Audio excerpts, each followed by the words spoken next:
బెగున్కోదర్ ఈ రైల్వే స్టేషన్లో 40 సంవత్సరాల నుండి ఒక్క రైలు కూడా ఆగలేదు అంటే నమ్మగలరా? కాని నమ్మాలి, ఇది నిజం. ఇది పశ్చిమ బెంగాల్ రాజధాని అయిన కోల్కతా మరియు జార్ఖండ్ని కలిపే ప్రధాన రైలు మార్గం. ఈ స్టేషన్లో రైళ్లు ఆగకపోవడమే కాదు, ఇక్కడికి రాగానే వచ్చిపోయే రైళ్లు ఇంకా వేగం పెంచుకుంటాయి. అయితే దానికి కారణమేంటంటే ఒక అమ్మాయి. వినడానికి కొంచెం విచిత్రంగా ఉంది కదా, కానీ ఒక అమ్మాయి వల్ల 40 ఏళ్లుగా ఈ స్టేషన్లో రైళ్లు ఆగడం లేదు. ఇది భ్రమో లేక పుకారో కాదు. భారతీయ రైల్వేలో అధికారికంగా నమోదు చేసిన నిజం. కోల్కతా జంక్షన్ నుండి 250 కిలోమీటర్ల దూరంలో ఉంటుంది పురులియా జంక్షన్ అని. పురులియా జిల్లాలో ఒక గ్రామం బేగున్కోదర్. ఇది పురులియా నుండి ఒక 40 కిలోమీటర్ల దూరంలో ఉంటుంది.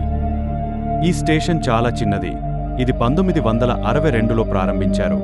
అయితే ఈ స్టేషన్లో కొన్ని రైళ్లే ఆగేవి. అలా 5 సంవత్సరాలు గడిచిపోయాయి. 1967లో మోహన్ అనే ఆయన అక్కడ స్టేషన్ మాస్టర్గా జాయిన్ అయ్యాడు. వాళ్లకి ఉన్న క్వార్టర్స్లోనే ఉండేవాడు. అయితే ఒకరోజు రాత్రి 7 గంటల సమయంలో అతను ఒక అమ్మాయి రైలుతో పాటు పరుగెత్తడం చూశాడు. బహుశా ఆమె రైలు కోసం పరుగెత్తుతోంది కావచ్చు అనుకున్నాడు. అలా ఇంకో రోజు కూడా అలానే పరుగెత్తడం చూశాడు. బహుశా ఆమె సరద కోసం చేస్తుందేమో అని అనుకున్నాడు. అలానే కొన్ని రోజులు కూడా అదే సమయంలో అక్కడే ఆమె పరుగెత్తడం చూశాడు. ఒకరోజు అలానే చూస్తూ షాక్కి గురయ్యాడు. ఎందుకంటే ఆమె రైలు కన్నా వేగంగా పరుగెత్తుతోంది. అదే రోజు తనతో పనిచేసేవారికి ఆ విషయం చెప్పాడు. కాని వాళ్లు నమ్మలేదు. అది నీ భ్రమ కావచ్చు అన్నారు. అయితే తెల్లవారుజామున ఆ స్టేషన్ చుట్టూ పక్కల మొత్తం చూశాడు, ఆ అమ్మాయి కనిపిస్తాదేమో అని. కానీ ఎక్కడా కనిపించలేదు. మళ్లీ చీకటి పడగానే ఆ రైలు వచ్చే టైంకి ఆ అమ్మాయి మళ్లీ ఆ రైలు ముందు పరుగెత్తుతూ వెళ్లడం చూశాడు. ఇక ఆ మోహన్ ఒక్కసారిగా భయపడిపోయాడు. అక్కడ ఉన్న వారికి చెప్తే మళ్లీ ఎవరు నమ్మలేదు. అయితే కొన్ని రోజులకు ఆ స్టేషన్ మాస్టర్ మోహన్ అనారోగ్యపాలి చనిపోయాడు. మళ్లీ కొన్ని రోజులకు ఆ స్టేషన్కి ఇంకో స్టేషన్ మాస్టర్ వచ్చాడు. అతను కూడా అదే సమయానికి అలానే అమ్మాయి పరుగెత్తడం చూశాడు. ఆ విషయాన్ని అక్కడున్న వాళ్లకి చెప్పాడు. వాళ్ళు అప్పుడు ఇంతకు ముందున్న స్టేషన్ మాస్టర్కి ఇలానే జరిగింది అని చెప్పారు. ఆ స్టేషన్ మాస్టర్ భయపడి వేరే స్టేషన్కి ట్రాన్స్ఫర్ చేయించుకుని వెళ్లిపోయాడు.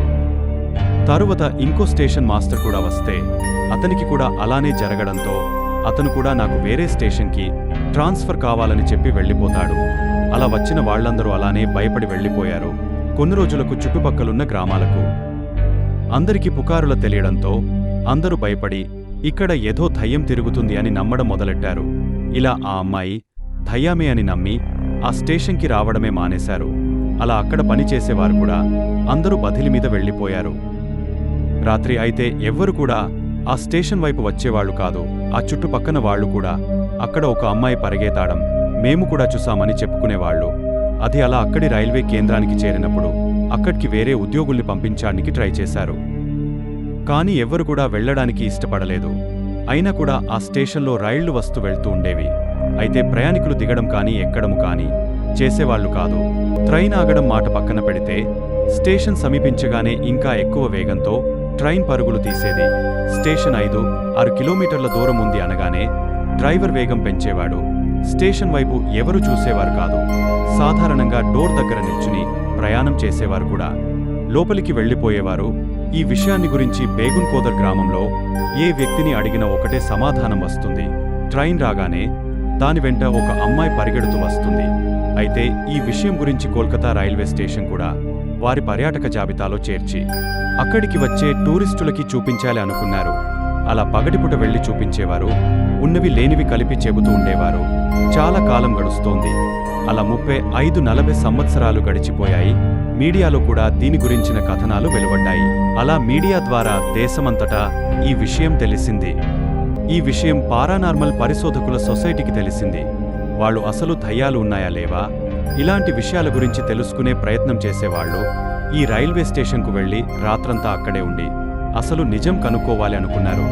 కోల్కతా నుంచి 11 మంది సభ్యులు గల ఒక బృందం కెమెరా మరియు నెగటివ్ ఎనర్జీని గుర్తించే కీటోమీటర్ కూడా వారి వెంట తీసుకెళ్లారు. అవన్నీ తీసుకుని వాళ్లు బేగున్కోదర్ చేరుకున్నారు. ఆ గ్రామ ప్రజలను కలుసుకుని మాట్లాడారు. వాళ్లు ముందే గ్రామం నుంచి వెళ్లిపోమ్మని, రాత్రి 6 తరువాత ఆ సమయంలో పొరపాటున కూడా స్టేషన్ వైపు వెళ్లొద్దు అని, ప్రాణాలకే ప్రమాదమని హెచ్చరించారు. కాని ఆ బృందం ఎలాగైనా సరే ఆ రోజు రాత్రి అక్కడే ఉండి ఈ విషయమేంటో తెల్చాలని అనుకున్నారు. ఆ రోజు రాత్రి వాళ్లు స్టేషన్కు చేరుకున్నారు. ఎక్కడ కూడా వారికి ఎలాంటి నెగటివ్ ఎనర్జీ కనిపించలేదు. ఉదయం వరకు వారు వెతుకుతూనే ఉన్నారు. కాని వారి కెమెరాలో ఎలాంటి దృశ్యం రికార్డు అవ్వలేదు. అలాగే వారి కీటోమీటర్లో కూడా ఎలాంటి నెగటివ్ ఎనర్జీ నమోదు చేయలేదు. అలా 1967 తర్వాత 2009లో మొదటిసారి కొంతమంది వ్యక్తులు రాత్రి సమయంలో ఆ స్టేషన్లో గడిపారు. ఎలాంటి నెగటివ్ ఎనర్జీ గాని ఆత్మగాని లేదు అని స్పష్టం చేశారు. ఈ విషయం మీడియా ద్వారా ప్రజలందరికీ తెలియజేశారు. ఆ ప్రాంతానికి చెందిన లోకల్ ఎమ్మెల్యే రైల్వే మినిస్టర్కు ఒక వినతిపత్రం అందజేశారు. స్టేషన్ మళ్లీ ఓపెన్ చేయమని అడిగారు. పశ్చిమ బెంగాల్ ముఖ్యమంత్రి మమతా బెనర్జీ అప్పుడు కేంద్ర రైల్వే మంత్రిగా ఉంది. తన రాష్ట్రానికి సంబంధించిన విషయం కాబట్టి దానిమీద దృష్టి పెట్టారు. తను చెప్పిన తర్వాత రైల్వే స్టేషన్ క్లీన్ చేసి రంగులు వేయించారు. రైలు ఆగడానికి సమయం కూడా ఏర్పాటు చేశారు. మొత్తానికి 42 సంవత్సరాల తర్వాత సెప్టెంబర్ 2009లో 11 గంటలకు ఖరగ్పూర్ నుంచి వెళ్లే ట్రైన్ అక్కడ ఆగింది. హిస్టారికల్ స్టోరీస్ ఛానల్ని సబ్స్క్రైబ్ చేసుకోండి. ఇలాంటి ఎన్నో విషయాలు తెలుసుకోండి. Thank you friends.